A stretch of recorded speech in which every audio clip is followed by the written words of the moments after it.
When Maria Santos found a starving wild Mustang collapsed in her backyard during the worst drought Arizona had seen in decades, she thought she was simply saving a dying animal. The magnificent horse was nothing but skin and bones, barely clinging to life.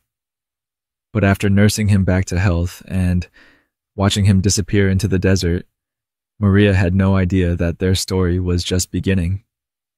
What the Mustang brought to her doorstep the next morning would shock her to her core and prove that gratitude in the animal kingdom goes far deeper than anyone ever imagined. The Arizona sun blazed mercilessly over the Sonoran desert as Maria Santos stepped onto her back porch with her morning coffee. At 55, Maria was a retired elementary school teacher who had chosen to spend her golden years in a small adobe house on the outskirts of Tucson, surrounded by nothing but endless desert and the occasional curious roadrunner. The drought had been devastating.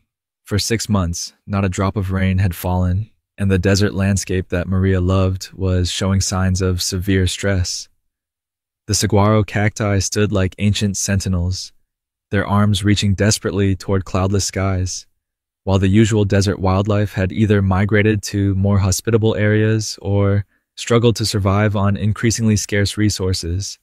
Maria's property sat on 5 acres of protected desert land, complete with a natural spring that her grandfather had discovered decades ago when he first homesteaded the area. The spring had never run dry, even during previous droughts, making her small oasis a beacon of life in an increasingly harsh environment. As Maria sipped her coffee and watched the sunrise paint the mountains pink and gold, something in her peripheral vision made her freeze. Near the cluster of Palo Verde trees that marked the boundary of her property, a large, dark shape lay motionless in the sand. At first, Maria thought it might be a fallen branch or a piece of debris blown in by the desert wind. But as she shaded her eyes and looked more carefully, the shape resolved into something that made her heart skip a beat. It was a horse, a wild Mustang by the look of it, and it wasn't moving. Maria set down her coffee and walked carefully across the desert floor, her bare feet finding the familiar paths between cacti and desert shrubs. As she drew closer, the true condition of the animal became heartbreakingly clear. The Mustang was a stallion, probably around 8 years old, with a coat that should have been a rich chestnut brown, but was now dull and patchy from malnutrition. His ribs were clearly visible through his skin, and his hip bones protruded sharply. His once proud head lay flat against the sand, and his breathing was so shallow that Maria had to watch carefully to see if his chest was moving at all. This magnificent creature, who should have been running free across the desert with his herd, was dying of starvation and dehydration just yards from her back door. Maria knelt beside the Mustang, her teacher's instincts immediately assessing the situation. The horse's eyes were closed, but when she spoke softly to him, his ears flicked slightly in response. He was conscious, but barely. "Oh, you beautiful boy," Maria whispered, her voice thick with emotion. "What happened to you? Where's your family?" The Mustang's eyes opened slowly, revealing dark brown depths filled with exhaustion and resignation. For a moment, human and horse regarded each other in perfect understanding. He was asking for help, and she was already formulating a plan to provide it. Maria had no experience with horses, wild or otherwise. Her expertise was in nurturing children, not 1,000-pound animals. But as she looked into the Mustang's pleading eyes, she knew that her years of caring for the helpless were about to be put to their greatest test. Maria's first call was to Dr. James Wheeler, the only large animal veterinarian within 50 miles who might be willing to help a wild horse. Dr. Wheeler was a crusty 70-year-old cowboy who had been treating ranch animals since before Maria was born, and he'd seen just about everything the desert could throw at him. "Maria, you can't just rescue a wild Mustang," Dr. Wheeler said over the phone, his voice tinged with both concern and admiration. "These animals are protected by federal law, and there are protocols." "James, he's dying," Maria interrupted. "Right now, in my backyard. I can call the Bureau of Land Management and wait for them to process paperwork while this beautiful creature dies, or I can do something to help him." There was a long pause before Dr. Wheeler sighed. Give me 20 minutes. And Maria started getting water into him, but slowly, small amounts every few minutes. His system can't handle much right now. While she waited for Dr. Wheeler, Maria began the delicate process of rehydrating the Mustang. Using a large syringe she'd found in her first aid kit, she carefully dripped water into the corner of his mouth, watching as his throat moved weakly to swallow each precious drop. The Mustang, whom Maria had started calling Desert, partly for his coloring and partly for his origins, seemed to understand that she was trying to help. He didn't struggle or try to move away, even though every instinct should have told him to flee from human contact. Dr. Wheeler arrived in his battered pickup truck, his weathered face grim as he assessed Desert's condition. Maria, this horse is about 12 hours away from death, maybe less. He's severely dehydrated, malnourished, and showing signs of colic from eating whatever he could find to survive. Can you save him? Maria asked, dreading the answer. Maybe, but it's going to take round-the-clock care for at least a week, and there's no guarantee. Plus, if he survives, you'll need to contact BLM about what to do with him long-term. Maria looked down at Desert, whose eyes were now following her movements with what she could only describe as hope. What do you need me to do? The next 18 hours were the longest of Maria's life. With Dr. Wheeler's guidance, she set up a makeshift recovery area in the shade of her Ramada, using every blanket and tarp she owned to create a cool, comfortable space for Desert. The treatment was intensive and exhausting. Every 2 hours, Maria administered electrolyte solutions through the syringe. Every 4 hours, she offered small amounts of specially prepared feed that Dr. Wheeler had brought. Between treatments, she sat with Desert, talking to him in the same gentle voice she'd once used to comfort frightened students. You're going to be okay, she told him during the darkest hours of the first night, when his breathing became so labored she thought she was losing him. I don't know where you came from or what happened to your family, but you're safe now. By the third day, Desert was strong enough to lift his head and take water from a bucket. By the fifth day, he was standing for short periods. By the end of the week, he was walking slowly around Maria's property, staying close to the house, but clearly regaining his strength. Dr. Wheeler was amazed by the recovery. I've never seen anything like it, he told Maria. Most wild horses in his condition don't make it, even with professional care. He must have a powerful will to live. But Maria suspected it was more than that. Desert seemed to understand that she had saved his life, and the gratitude in his eyes was unmistakable. When she sat on her porch in the evenings, he would graze nearby, never more than 50 feet away. When she worked in her small garden, he would watch her with interest, occasionally approaching to investigate what she was doing. On the 10th day, Maria woke to find Desert standing at the edge of her property, looking out toward the distant mountains. His posture was different, proud, alert, fully recovered. He had made his decision. That evening, as the sun set over the Sonoran Desert, Desert approached Maria one last time. He came close enough that she could touch his muzzle, his dark eyes holding what she could only interpret as a goodbye. Go on, Maria whispered, tears streaming down her face. Go find your family. Desert turned and walked into the desert, disappearing into the twilight like a ghost. Maria watched until she could no longer see him, certain that their brief but intense friendship was over. She had no idea that Desert's story was just beginning. Maria woke the next morning to a sound she had never heard before. A gentle nickering coming from her front yard. She glanced at her bedside clock. 6:47 a.m. Confused and still half asleep, she pulled on her robe and padded to the front door, wondering if she was dreaming. Through the window, she could see Desert standing in her driveway, but he wasn't alone. Behind him, maintaining a respectful distance, was an entire herd of wild Mustangs. Maria counted quickly. At least 15 horses of various ages and colors, all watching her house with the same intelligent attention that Desert had shown during his recovery. But what made Maria's breath catch in her throat wasn't the presence of the herd. It was what Desert had brought with him. At his feet, barely visible in the early morning light, was a small foal. The baby horse couldn't have been more than a few days old, with unsteady legs and the soft, fuzzy coat of a newborn. But something was clearly wrong. The foal was lying on its side, breathing rapidly, and appeared to be in distress. Maria opened her front door slowly, not wanting to startle the herd. Desert immediately stepped forward, leaving the foal at her doorstep like an offering, and backed away just far enough to show that he trusted her, but was ready to protect the baby if necessary. As Maria knelt beside the foal, she could see the problem immediately. The baby's left front leg was bent at an unnatural angle, clearly broken.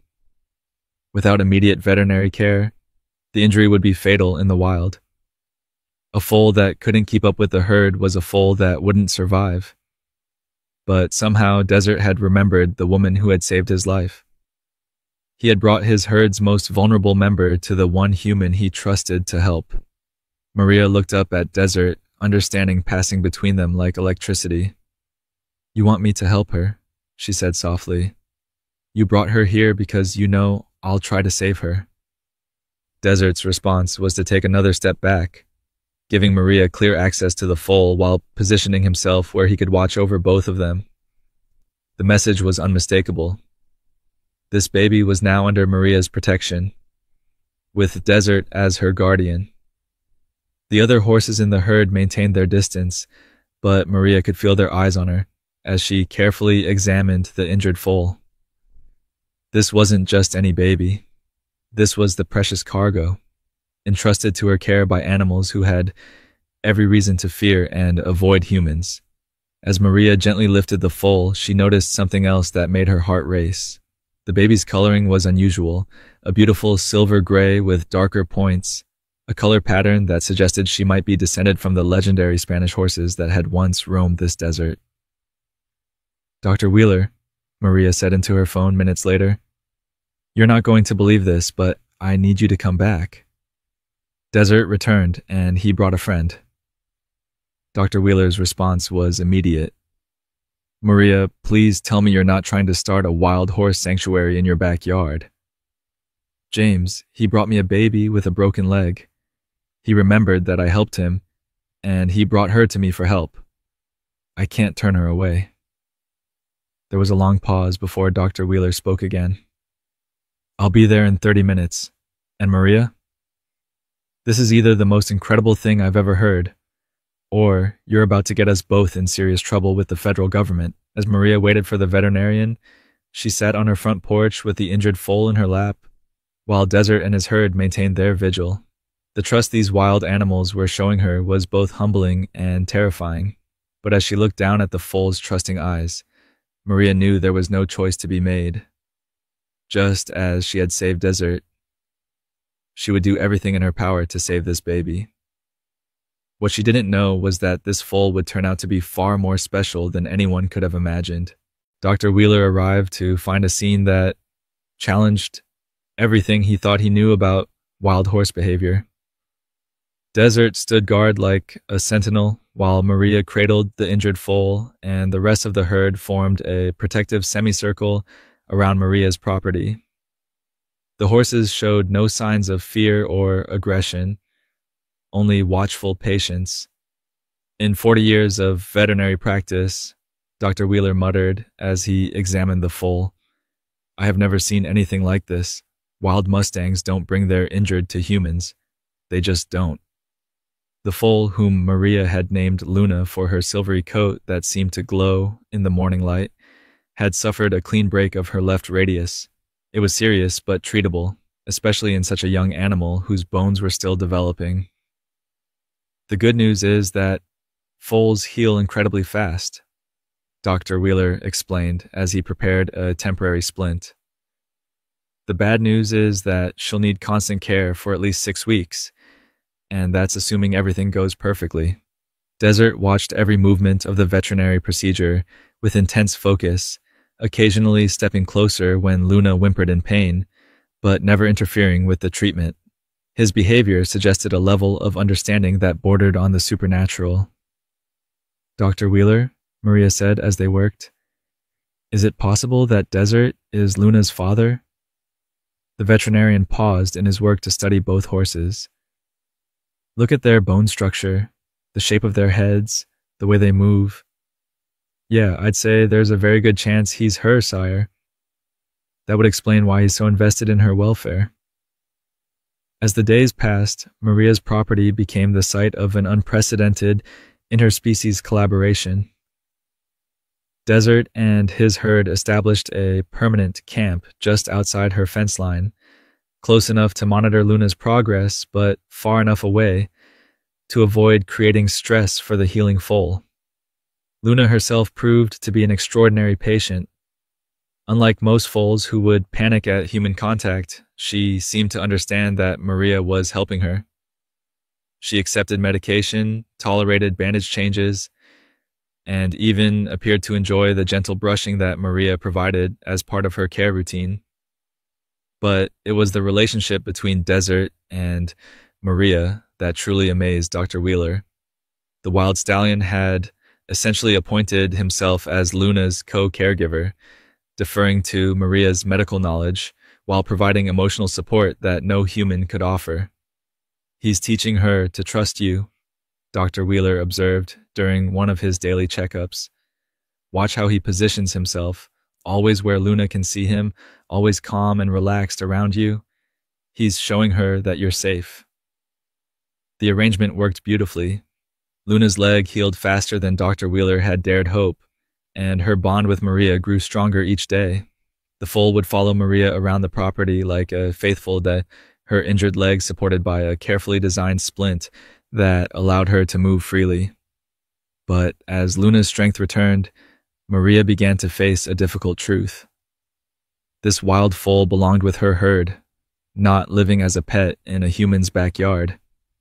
The question was whether Luna would choose her natural family or the human who had saved her life. The answer came on a warm evening in Luna's 4th week of recovery. Dr. Wheeler had just removed her splint for good, declaring the leg completely healed. Luna tested her weight on all 4 legs, then suddenly seemed to realize that she was whole again. What happened next brought tears to Maria's eyes. Luna walked directly to the fence where Desert waited and touched noses with her father through the wire. Then she turned back to Maria and did something unprecedented. She approached the woman who had saved her and gently nuzzled her hand in what could only be interpreted as gratitude. Desert whinnied softly, a sound that seemed to carry across the desert like music. One by one, the other horses in the herd approached the fence and repeated the gesture, each one acknowledging Maria in their own way. "They're saying thank you," Dr. Wheeler whispered, his voice filled with wonder. "The whole herd is thanking you for saving one of their own." But even as Maria reveled in this magical moment, she sensed that the Mustangs had one more surprise in store for her. As Luna's recovery neared completion, Maria noticed changes in the herd's behavior that both intrigued and worried her. Instead of preparing to leave with their healed family member, the horses seemed to be settling in for a longer stay. They had established clear routines, grazing in the early morning, resting in the shade during the heat of the day, and gathering near Maria's fence at sunset. More puzzling still, individual horses had begun approaching the fence at different times, each one exhibiting behavior that suggested they wanted something from Maria. A young mare would stand at the fence and whinny softly until Maria came outside. An older gelding would pace the fence line, occasionally reaching through to sniff in the direction of Maria's house. "They're trying to communicate something," Dr. Wheeler observed during what he assumed would be his final visit. "But I'll be damned if I can figure out what." The answer came at dawn on Luna's 6th week of recovery. Maria was awakened not by her alarm clock, but by the sound of multiple horses moving around her property. She looked out her bedroom window to see the entire herd gathered in her front yard, with Desert standing prominently at their head. But this time, they hadn't come alone. Following behind the Mustangs, moving slowly and carefully, was a small group of other animals that had no business being with a horse herd. Maria counted 2 deer, a family of javelinas, and what appeared to be a bobcat kitten, all traveling peacefully alongside the horses. As Maria watched in amazement, the truth began to dawn on her. The unusual animals weren't just traveling with the horses. They were injured. The deer were both limping. One of the javelinas had a visible wound on its side, and the bobcat kitten was clearly malnourished and weak. Desert had done more than just remember Maria's kindness. He had somehow communicated to other animals in the desert that there was a human who could help injured creatures. He had essentially turned Maria's property into a wildlife rehabilitation center, with himself as the chief recruiter of patients. "Dr. Wheeler," Maria said into her phone, trying to keep the hysteria out of her voice, "you need to get over here. Desert has brought me the entire injured animal population of southern Arizona." When Dr. Wheeler arrived an hour later, he found Maria's property transformed into something resembling a Dr. Dolittle movie. The injured animals were arranged in a neat semicircle around Maria's front porch, with the Mustang herd standing guard over the entire assembly. "This is impossible," Dr. Wheeler muttered, but he was already unpacking his medical supplies. Animals don't organize themselves into treatment queues. They don't understand the concept of medical care. But as they began treating the injured wildlife, it became clear that Desert had somehow convinced these animals that Maria was safe. None of them fled when the humans approached. None of them showed the typical fear responses that would be expected from wild animals in distress. The deer had matching injuries that suggested they'd been hit by the same vehicle. The javelina family had been attacked by something with large claws, probably a mountain lion. The bobcat kitten was an orphan, likely separated from its mother during a territorial dispute. As Maria and Dr. Wheeler worked through the morning, treating wounds and providing medication, Desert supervised the entire operation like a four-legged hospital administrator. He positioned himself where he could watch all the proceedings, occasionally moving to comfort a frightened animal or to guide the next patient forward for treatment. "Maria," Dr. Wheeler said as they finished treating the last animal, "what Desert has done here, it's not just remarkable, it's unprecedented. He's essentially created an interspecies medical referral system." But the most amazing part was still to come. As each animal finished its treatment, instead of immediately fleeing back to the wild, they remained near Maria's property. The deer bedded down in the shade of her ramada. The javelinas found a cool spot near her garden. The bobcat kitten curled up on her front porch as if it belonged there. They're staying for follow-up care, Maria realized. Desert has told them that this is a safe place to heal. Over the following days, Maria's property became a functioning wildlife hospital. Dr. Wheeler made daily visits, amazed by the animals' cooperation and the speed of their recovery. But more animals kept arriving, all escorted by members of Desert's herd, all injured or in need of help. Word began to spread among the local wildlife community, and then among the human community as well. Maria found herself fielding calls from wildlife biologists, animal behaviorists, and reporters, all wanting to understand how a retired schoolteacher had become the hub of an animal communication network that shouldn't have been possible. But for Maria, the explanation was simple. Desert had experienced the healing power of compassion, and he was determined to share that gift with every creature that needed it. The question now was what to do with this unprecedented responsibility. Word of Maria's animal hospital spread faster than she could have imagined. Within 2 weeks, her phone was ringing constantly with calls from wildlife biologists, university researchers, and media outlets from around the world. The story of a wild Mustang creating an interspecies medical referral system was the kind of news that captured imaginations and challenged scientific understanding. Dr. Sarah Chen, a wildlife biologist from the University of Arizona, was among the first researchers to visit Maria's property. What she found defied every textbook she'd ever read about animal behavior. "Ms. Santos?" Dr. Chen said, taking notes as she observed a wounded coyote pup receiving treatment while Desert stood guard. "What you've documented here represents a completely new understanding of animal intelligence and communication. Desert isn't just helping injured animals, he's developed a systematic approach to wildlife rescue." The system was indeed remarkable. Desert and his herd had established patrol routes throughout the surrounding desert, seeking out injured or distressed animals. They would escort these creatures to Maria's property, where they somehow communicated that treatment was available. After receiving care, the animals would remain in the area until they were fully healed, creating a temporary community of recovering wildlife. But the most extraordinary aspect was the communication between species. Desert had clearly developed a way to convey to other animals that Maria was safe and helpful. Animals that would normally flee from human contact were approaching her willingly, guided by the Mustangs who had vouched for her trustworthiness. It's like he's created an animal version of word-of-mouth referrals, Dr. Wheeler observed as he treated a hawk with a broken wing. These animals trust him, and he's transferring that trust to you. The practical challenges of running an impromptu wildlife sanctuary were immense. Maria was spending hundreds of dollars a week on medical supplies and feed for the various animals. Her water bill skyrocketed as the desert creatures depleted her spring.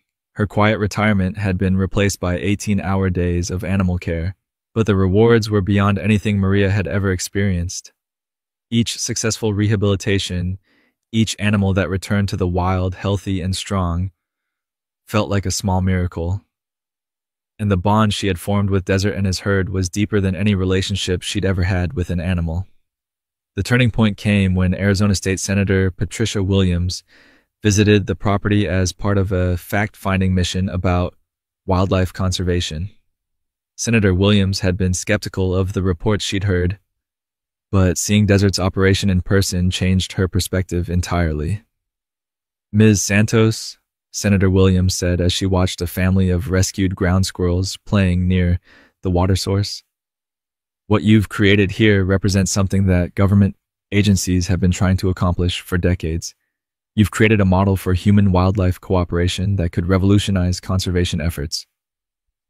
Within a month, Senator Williams had introduced legislation to officially recognize Maria's property as a state wildlife rehabilitation center. The bill included funding for proper facilities, veterinary equipment, and a small staff to help manage the growing operation. Dr. Chen applied for research grants to study the communication methods that Desert was using to organize his rescue operations. Dr. Wheeler agreed to serve as the facility's chief veterinarian, bringing in additional specialists as needed. But perhaps the most important development was the arrival of other people who wanted to help. Volunteers began showing up at Maria's door, offering their time and skills to support the sanctuary. A retired construction worker built proper enclosures for recovering animals. A former zookeeper designed feeding systems for different species. A veterinary student took a semester off school to assist with animal care. Desert seemed to approve of these developments. He observed the construction and improvements with interest, occasionally approaching new volunteers, as if conducting his own evaluation of their suitability. Only those who passed his scrutiny were allowed to work closely with the animals. Luna, now fully recovered but still residing at the sanctuary, had become Desert's apprentice in the rescue operations. The young mare would accompany her father on his patrols, learning to identify animals in distress and guide them back to safety. "She's being trained," Dr. Chen observed as she watched Luna gently herd a lost kit fox toward the sanctuary. Desert is teaching her to continue his work. As summer turned to fall, Maria stood on her back porch one evening, watching the bustling activity of her transformed property. What had started as a simple act of compassion toward one starving horse had evolved into something that was changing the way humans and wildlife interacted. But Desert had one more surprise in store, one that would take their partnership to a level that no one could have predicted. 6 months after Desert first collapsed in Maria's backyard, the Santos Wildlife Sanctuary had become a model for animal rehabilitation centers across the country. The facility now housed proper veterinary equipment, climate-controlled recovery areas, and educational programs that brought school children from around Arizona to learn about wildlife conservation. But the most remarkable aspect of the sanctuary remained Desert's continued involvement in rescue operations. The stallion had developed an extensive network of animal informants throughout the Sonoran Desert, creating what researchers were beginning to call an interspecies communication system. Dr. Chen had documented dozens of cases where Desert or members of his herd had located injured animals and guided them to the sanctuary. The success rate was unprecedented. Nearly 95% of animals brought in by the Mustangs were successfully rehabilitated and returned to the wild. What Desert has accomplished, Dr. Chen explained to a group of visiting researchers, suggests that animal intelligence and communication abilities are far more sophisticated than we ever imagined. He's essentially created a desert-wide emergency response system. The sanctuary's reputation had attracted attention from conservation groups worldwide. Maria found herself consulting with wildlife organizations in Africa, Asia, and South America, sharing the techniques that Desert had pioneered for interspecies cooperation. But for Maria, the most meaningful moment came on a quiet Tuesday morning when she was approached by a delegation she'd never expected to see. A group of elderly Tohono O'odham tribal members had come to visit the sanctuary, led by a weathered man named Joseph Antone, who introduced himself as a traditional healer and animal spirit guide. "Sister," Joseph said, his eyes twinkling with ancient wisdom, "my grandfather told stories of horses like your Desert. In the old days, before the white man came, there were Mustangs who served as bridges between the human world and the animal world. We called them spirit horses. Animals chosen by the Creator to heal the broken connections between all living things." Joseph explained that Desert's behavior was not just unusual. It was the continuation of an ancient tradition that most people had forgotten. The spirit horses were said to appear during times when the natural world was in crisis, serving as healers and teachers to help restore balance. The drought, the climate change, the destruction of habitat, these things have wounded the desert's spirit, Joseph continued. Desert was sent to show humans how to heal these wounds through compassion and cooperation. As if summoned by Joseph's words, Desert approached the group with Luna at his side. The stallion walked directly to the tribal elder and lowered his head in what could only be interpreted as a bow of respect. Joseph placed his weathered hand on Desert's forehead and spoke in his native language for several minutes. When he finished, tears were streaming down his face. "He says he remembers the old agreements," Joseph translated. "The promises made between humans and animals in the time when all creatures spoke the same language. He says his work here is just the beginning." Over the following weeks, Joseph and other tribal members became regular visitors to the sanctuary, sharing traditional knowledge about desert ecology and animal behavior that complemented the scientific research being conducted by Dr. Chen's team. The collaboration between traditional wisdom and modern science yielded remarkable results. The sanctuary's success rate improved even further as ancient healing practices were integrated with contemporary veterinary medicine. But perhaps the most important outcome was the change in Maria herself. The shy, retired teacher who had simply wanted to help one starving horse had become a leader in the global conservation movement. She was invited to speak at conferences, consult with government agencies, and inspire a new generation of wildlife advocates. "You know," Maria said to Desert one evening as they watched Luna teaching a group of young Mustangs how to identify injured animals, "I thought I was saving you that first day, but you were actually saving me." Desert's response was to gently nuzzle Maria's shoulder, a gesture that had become their private signal of mutual affection and respect.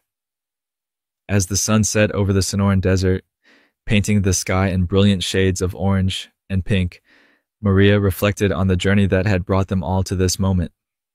What had started as a simple act of compassion had grown into something that was changing the world's understanding of what was possible when humans and animals worked together.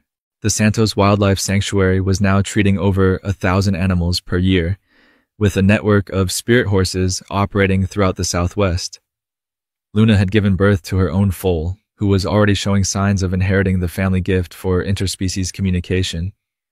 But for Maria, The true measure of success wasn't in the numbers or the accolades. It was in the trust that shone in Desert's eyes every morning when she stepped onto her porch, and in the knowledge that somewhere in the vast desert, injured animals were finding their way to safety because a grateful horse had never forgotten an act of kindness. The legacy of compassion that began with a bowl of water offered to a dying Mustang had become a movement that was healing not just individual animals, but the broken relationship between humans and the natural world.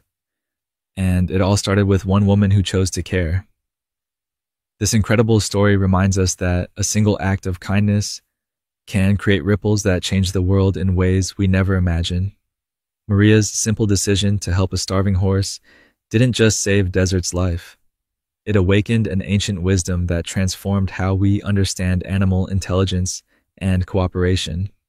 Desert's gratitude went far beyond what anyone thought possible, creating a network of healing that continues to grow today.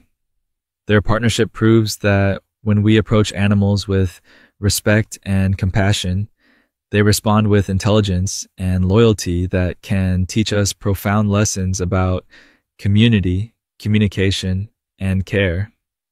Their journey shows us that sometimes the most powerful conservation efforts begin not with grand plans or government programs, but with one person willing to see suffering and choose to act with love. If this story touched your heart, subscribe to our channel for more incredible tales of animal intelligence, human compassion, and the amazing bonds that can form when different species choose to trust each other. Leave a like if Maria and Desert's partnership inspired you, and share this story with someone who needs to remember that small acts of kindness can create miracles. What would you do if a wild animal came to you for help? How do you think we can better listen to the wisdom that animals have to offer? Let us know in the comments. And don't forget to hit that notification bell for more stories that prove love and gratitude know no boundaries between species. The dog was covered in scars, his eyes wild with fear. He wouldn't let anyone near him, not a single soul, until an old man stepped into the room. That's when the dog froze, then whimpered, then slowly pressed himself against the gate. No one could explain it. Not the staff, not the vet. But when the man whispered one word, "Ranger," the dog answered. What they uncovered next will leave you speechless. If you believe in loyalty that never dies, hit that subscribe button. You won't want to miss what comes next. The sun had barely crested the ridge over Silver Pine when Walter Remington tightened his coat against the brisk Colorado wind and stepped onto the quiet street. It was the same walk he'd taken every morning for the past year. Same cracked sidewalk, same leaning lampposts, same faint smell of pine needles that clung to the mountain air, and the same hollow ache that followed him like a shadow.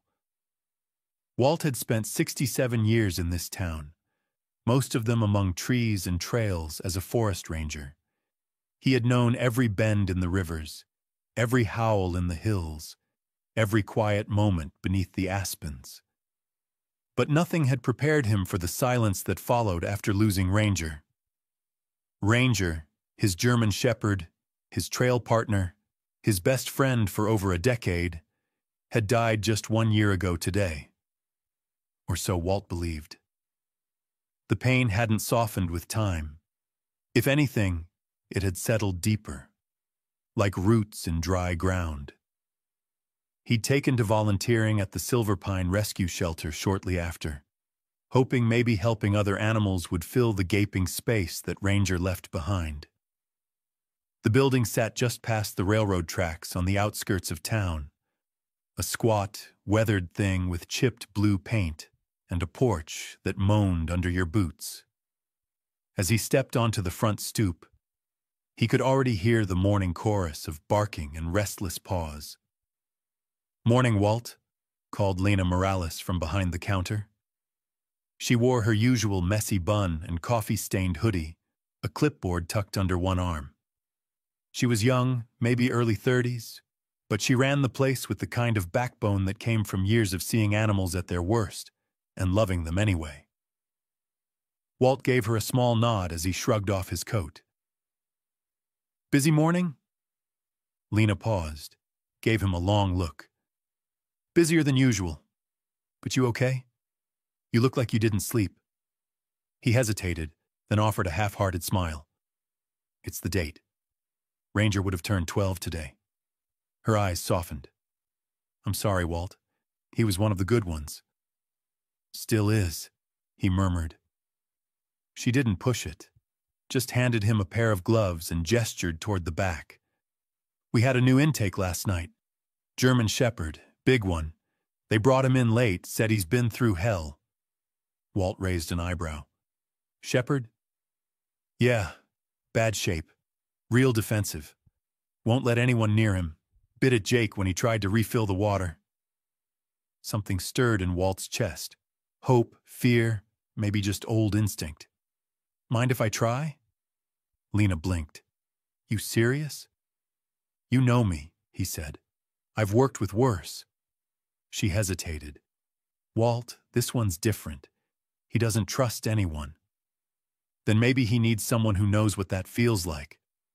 Lena chewed on her lip, then nodded reluctantly. All right, but stay behind the gate. He's in isolation, last kennel on the right. Walt moved down the narrow hallway, past cages of whining puppies and sleepy cats. The lights buzzed overhead. As he approached the isolation wing, the barking got louder, panicked, sharp, like someone screaming underwater. When he reached the final kennel, he stopped. In the back corner, a large German Shepherd crouched low to the ground, his body rigid, tail tucked. His coat was matted with dirt and old blood. Scars crisscrossed his flanks. One ear was torn, but it was his eyes that stopped Walt cold. Not wild, not feral, haunted. Walt crouched slowly, careful not to make a sound. Hey there, he said softly. It's all right. No one's gonna hurt you now. The dog didn't move, just stared at him, trembling. Walt kept his voice low, almost a whisper. You remind me of someone I used to know. The shepherd tilted his head, barely. Walt swallowed hard. Ranger? He said, not expecting a response. Is that you, boy? That's when it happened. The dog's ears perked. His body stopped shaking. For a moment the world held its breath. Then, slowly, like a memory coming back, the shepherd stood, walked forward, and let out a sound Walt hadn't heard in a year. A whine, then another. A whimper so familiar it made Walt's knees go weak. Oh my God, he whispered. The shepherd pressed himself against the gate, tail wagging furiously now, whining louder. Tears welled up in Walt's eyes. It can't be, he said. It can't, Ranger? Behind him, Lena rushed in, breathless. Walt, what's... She froze when she saw the dog, pressed so tightly to the bars she thought he might break through them. She stared at Walt, then the shepherd, then back again. The exam room at Silverpine Rescue Shelter was small.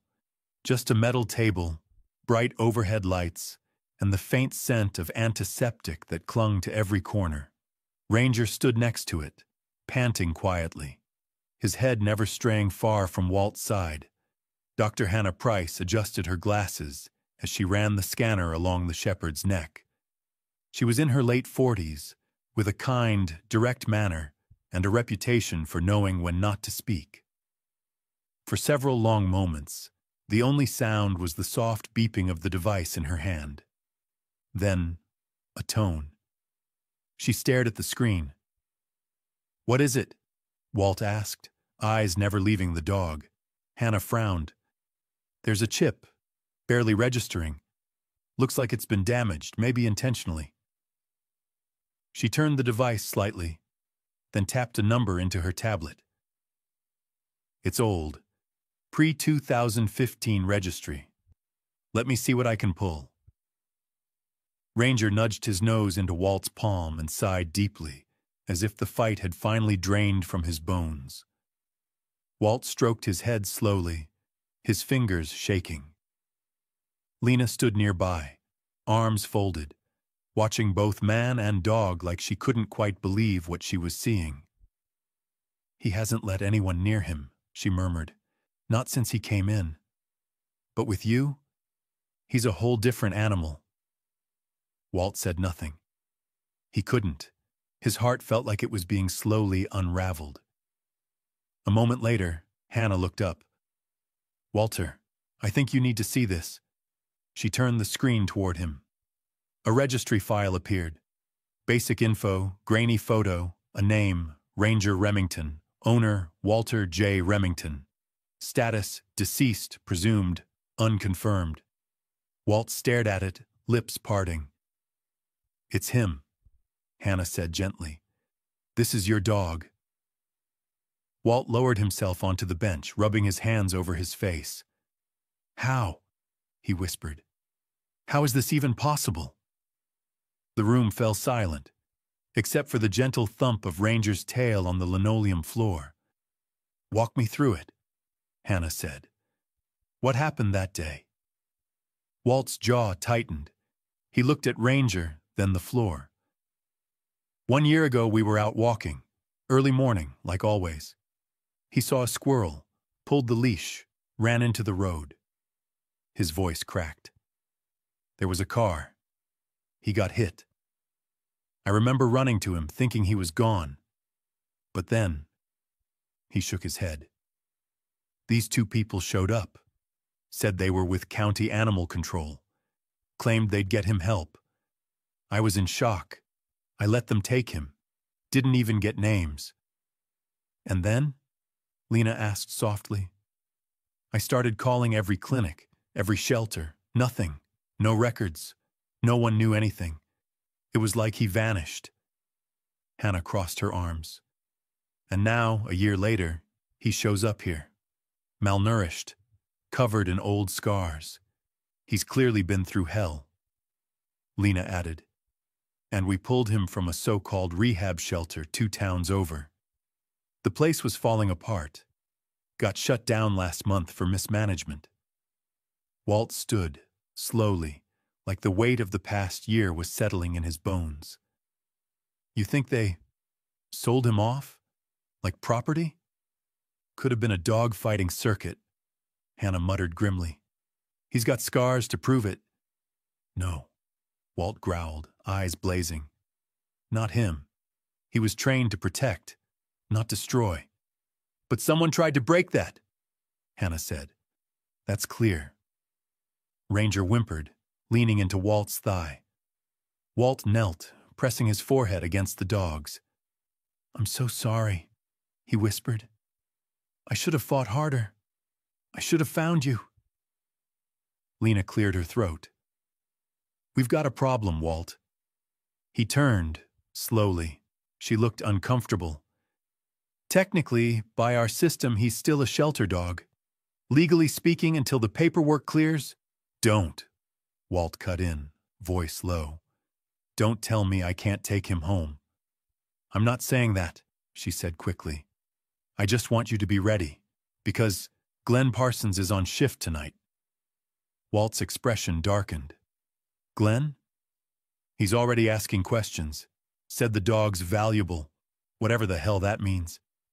I'm telling you now, he's going to make this difficult." Walt stood tall. "Then let him. I've waited a year for this moment. He's coming home with me." As if to emphasize the point, Ranger let out a deep, steady bark. Protective, proud. Lena flinched at the sudden sound, but Walt placed a calming hand on the shepherd's back. "Whatever red tape you need me to cut through, I'll do it," Walt said. "This isn't just some dog. He's part of me." Hannah nodded, her voice quieter now. "I'll help. We'll get documentation, medical records, old photos, anything we can find. We'll prove he's yours." The door creaked open suddenly. Glenn Parsons stood there, clipboard in hand, tie crooked like always, eyes cold and calculating. "Well," he said, stepping inside, gaze shifting to Ranger. Looks like someone's got himself a new fan. Walt stepped in front of Ranger, instinctive. Glenn smirked. Relax, Walt. I'm not here to take your mutt. Just here to remind everyone that this shelter runs by policy, paperwork, legalities. He turned to Lena. You didn't authorize that dog to be handled today. I did, she said firmly. He was escalating. Walt calmed him down. Glenn raised an eyebrow. Convenient. Still, until we process his intake, that dog belongs to the shelter. Walt's jaw clenched. You're making a mistake. No, Walt, Glenn said, smiling thinly. I'm following procedure. You should try it sometime. He turned and left, his footsteps echoing down the hall. Walt looked at Lena. He's going to try to stop this. Lena nodded grimly. Then we stop him first. Walt looked down at Ranger, who had pressed himself against his legs once more. No way in hell he was letting go again. By the time the diner bell jingled above Walt Remington's head, the early snow had started to fall. The warmth of Peggy's place, the only diner in Silver Pine, wrapped around him like an old quilt. Booths filled with regulars drinking too much coffee and not enough water, the smell of fried bacon clinging to everything, and the low hum of country music on the jukebox made it feel like home. Or at least the closest thing Walt had these days. Ranger waited patiently outside, lying by the front window, eyes scanning the sidewalk like a soldier on watch. Walt could feel the dog's presence even from inside, like an invisible cord that stretched between them and hummed with quiet electricity. Peggy herself leaned over the counter, wiping down a ceramic mug. She raised an eyebrow when she saw him. Well, I'll be damned, she said. That who I think it is out there? Walt nodded slowly. Yeah, he came back. The clatter of dishes behind the kitchen door stilled for a second. Conversation softened. Heads turned. You found him? Asked Joe Murdoch, an old hunting buddy from back in the day. Didn't find him, Walt corrected. He found me. Peggy poured him a cup of black coffee and slid it across the counter. Start talking. So Walt did. He told them about the shelter, the way Ranger had reacted, the chip, the scars. He left out the part about Glenn Parsons for now, but the weight of it hung in his chest like a rock waiting to drop. When he finished, the room was quiet. Damn, Joe said. I remember that morning. Thought you were going to break in too after the accident. And now... He's been through hell, Walt said. And now they want to keep him locked up like he's a stray. Peggy frowned. That's nonsense. Everyone in this town knew that dog, knew how close you two were. Walt took a sip of coffee. Doesn't matter what people know. Matters what's on paper. The door opened. Cold wind followed Lena Morales as she stepped in, cheeks red from the walk and determination burning in her eyes. You ready? She asked. Walt stood. Let's do it. They started at the county records office, a dusty building with outdated filing systems and a receptionist named Ethel who still typed with 2 fingers. Lena took the lead, flipping through animal control reports from the week of the accident. Walt watched the door. After an hour, she let out a quiet, "Here." She laid a file on the table. Walt leaned over her shoulder. An incident report. Pickup request. 2 names listed, Marcus Dean and Colby Wren, temporary hires for the county's animal control overflow. Walt narrowed his eyes. Those were the guys. That's them. Lena flipped the page. But look, both names are red-flagged, no longer employed.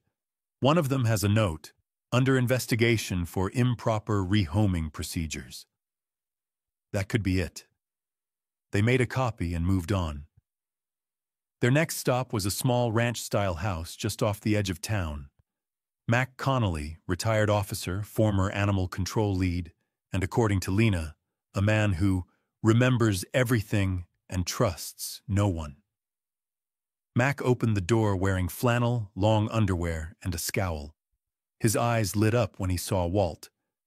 "Well, I'll be damned. Ranger?" "Close enough," Walt said. "Need to ask you something." Mac listened as Walt laid it out. When Lena showed him the names from the file, Mac let out a low whistle. "I remember those kids," he said. "Sloppy as hell. Thought they were running some underground rescue network. But it was all smoke. Dogs went missing under their watch more than once." "Why didn't anyone shut it down?" Lena asked. "Politics," Mac muttered. "The county didn't want the heat. They shut the shelter down quietly instead of launching an investigation. I retired the same year."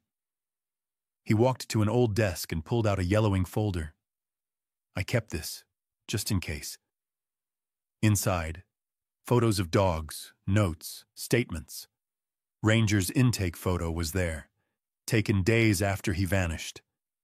Labeled Reassigned Special K-9 Program. No further information. Walt stared at it, fists clenched. "I can't believe this." "You can use that," Mac said, nodding to the folder. "And if you need me to say a few words on record." "I owe you, Walt." Lena smiled. "We may take you up on that." That night, Lena made a call to an old friend, Jesse Tran, a freelance journalist from Denver with a soft spot for stories that stirred hearts and shook systems. By morning, the local papers had it on their site. "The dog who came back. Former forest ranger reunites with lost K-9 companion after year of heartbreak." The story spread fast. Neighbors came knocking. Townsfolk dropped by the shelter with casseroles and handwritten notes. Someone nailed a poster on the general store door that read, "Ranger's Home." It didn't take long for the article to reach Glenn Parsons. When Walt arrived at the shelter 2 days later, Glenn was already waiting with a smug look and a thick manila envelope under one arm. "You're in violation of procedure," he said, holding out a document. "Effective immediately, Ranger remains under shelter custody until this matter is resolved through legal channels. Any unauthorized contact will be considered interference." Walt didn't even blink. "So you're keeping him locked up because—" Glenn's eyes narrowed. "He's valuable, a purebred shepherd with tactical history. He could fetch a price, could be useful." Lena stepped between them. "You're not a breeder, Glenn." "Don't need to be," he said smoothly. "I'm on the board, and I say this dog stays." Walt's voice dropped. "So that's what this is about. Not safety, not policy, profit." Glenn smiled, but it didn't reach his eyes. "Good luck proving that." As he turned and walked away, Walt looked at Lena. "He's not just stonewalling," she said quietly. "He's hiding something." Walt looked back at Ranger, who watched them from behind the kennel bars, tail low, ears alert. "No matter what it takes," Walt whispered. "I'm bringing him home." The town hall smelled like dust and old varnish, and the fluorescent lights buzzed like mosquitoes. Walt sat on the worn wooden bench near the back, eyes fixed straight ahead, hands folded tightly in his lap. Ranger lay at his feet, calm but alert, as if he understood this wasn't just another morning walk. It was a battle. People filled the room. Neighbors, shelter volunteers, Lena, even Mac Connolly, wearing a sheriff's badge long out of service, sat quietly near the aisle. At the front, a fold-out table acted as the courtroom bench. A county judge, a woman named Marion Feldman with sharp eyes and a reputation for fairness, adjusted her glasses as she scanned the documents in front of her. To her right sat Glenn Parsons, looking like he'd just stepped out of a political fundraiser. Slick suit, polished shoes, and that same smug look Walt had come to associate with rot hidden beneath charm. "Mr. Remington," Judge Feldman began, "let's be clear. According to shelter records, the dog known as Ranger was processed as an unclaimed stray. The microchip data, while suggestive, is inconclusive due to outdated registry. You're asking this court to override shelter custody based on personal testimony and circumstantial evidence." Walt stood, voice steady.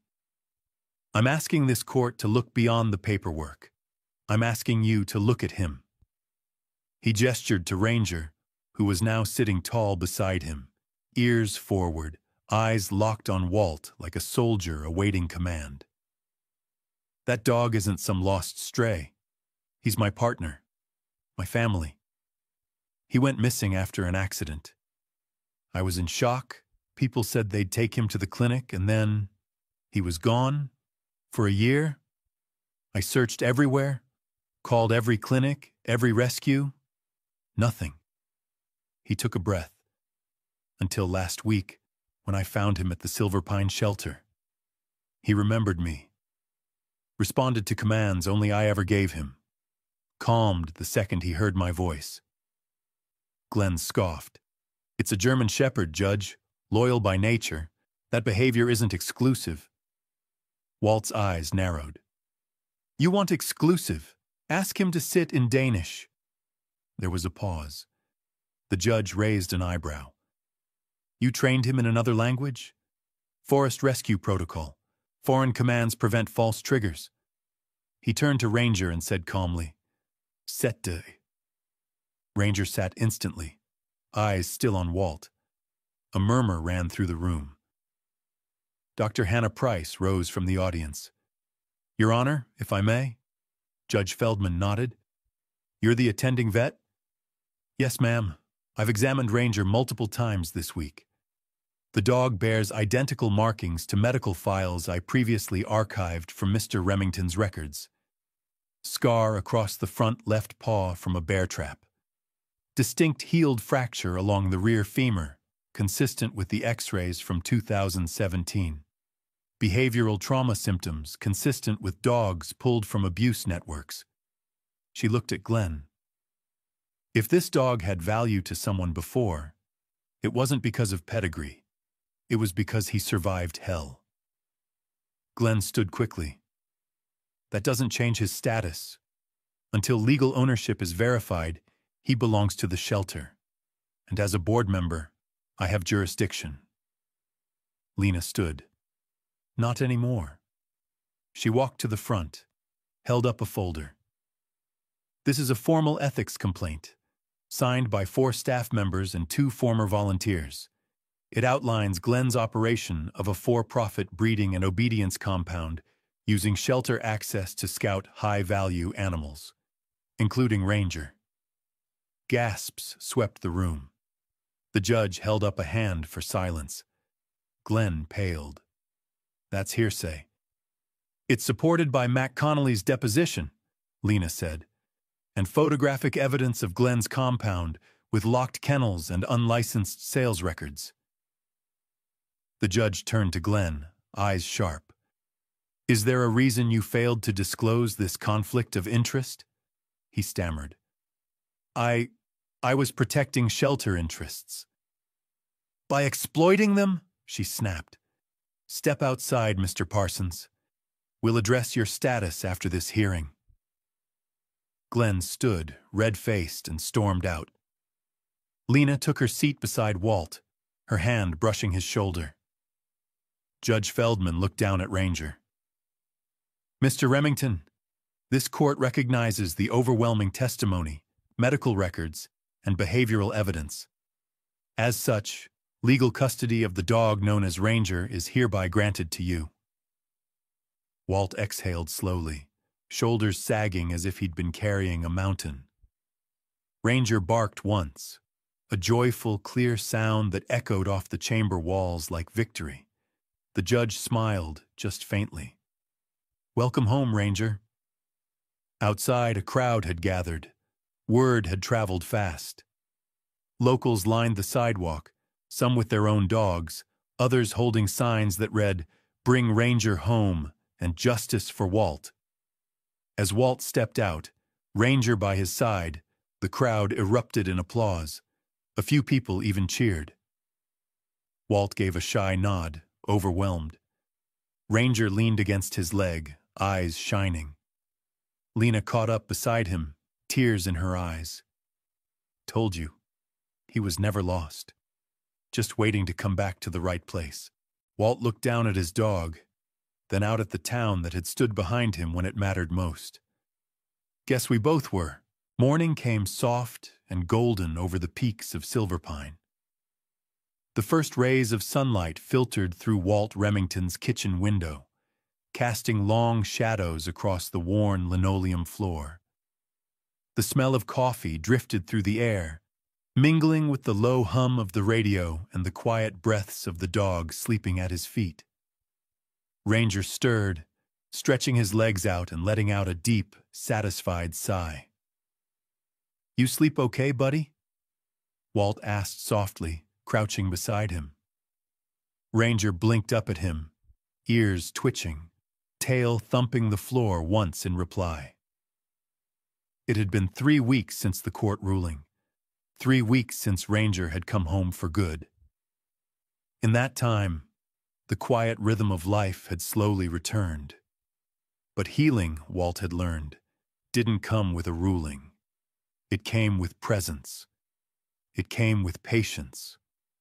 At night, Ranger still woke with a start sometimes, panting and wide-eyed. Walt never said a word.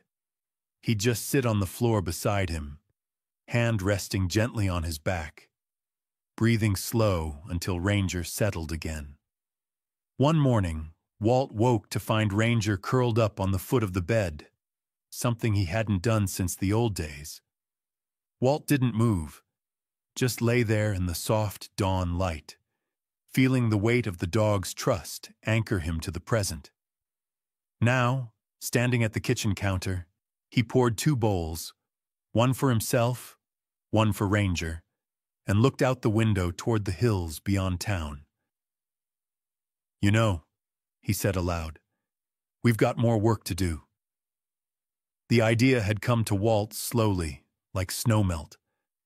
The story of Ranger's return had drawn attention far beyond Silverpine. People from across the state, sometimes farther, had written in, sharing their own losses, asking about the shelter, offering help. Lena had been the first to say it out loud. "Why not do something with it, Walt? Build something, make it matter."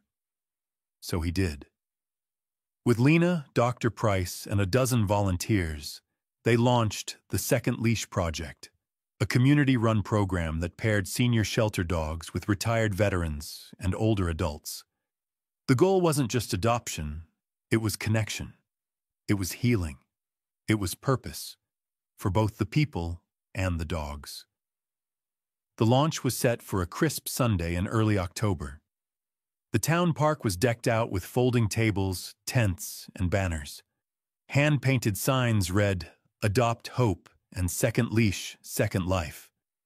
Kids ran between booths, faces painted like foxes and raccoons, while musicians strummed guitars under a tree near the pond. Walt stood off to the side, watching as families played with rescue dogs, laughing, leaning down, reaching out. Some of the dogs flinched at first. Others leaned in immediately. All of them, Walt thought, had that look, the one Ranger wore when he realized he wasn't alone anymore.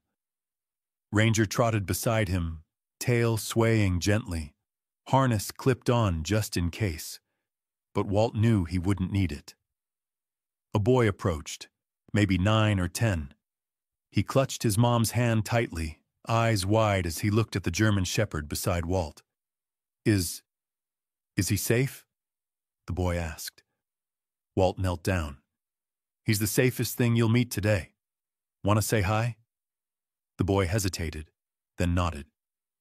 Walt guided him gently, letting Ranger sniff the boy's outstretched hand.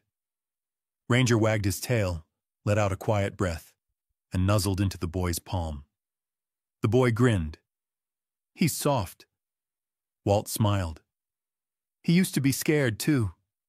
Now he helps people not be." As the sun dipped low, casting the park in amber, Walt took the small stage set up near the fountain. Ranger sat beside him, ever steady. "Thank you all for being here," Walt said into the mic, his voice rough but warm. "When I lost Ranger, I thought that was it. Thought I'd buried 10 years of friendship in one awful morning." He looked down, touched the fur between Ranger's ears. But turns out, sometimes the ones we lose, they're just waiting to find their way back. The crowd stood silent, listening. This project isn't just about rescue. It's about redemption. These dogs, these people, they're not broken. They're just looking for someone who sees them for who they are, not who they were told to be. He looked out over the families, the volunteers, the newcomers waiting in line to meet their match. If you leave here with one thing, let it be this: second chances aren't a luxury. They're a lifeline, and you might be someone's. He stepped down to applause, and Ranger barked once, just once, like a punctuation mark. That night, back at home, the house was quiet again. Walt lit a fire and settled into his chair, the one with the blanket draped across the back. Ranger lay on the rug, his head on his paws, eyes half closed. Walt looked around. It didn't feel empty anymore. It felt lived in again, loved in again. He reached down, scratched behind Ranger's ears. "You did good today, old boy." Ranger let out a sleepy huff. Outside, wind rustled the trees. Inside, everything was still. Sometimes the ones we lose do find their way back. And when they do, they bring more than just memories. They bring hope. They bring healing. And they remind us of what it means to love without conditions. And in that little house in Silver Pine, a man and his dog began the next chapter, not with sadness, but with peace.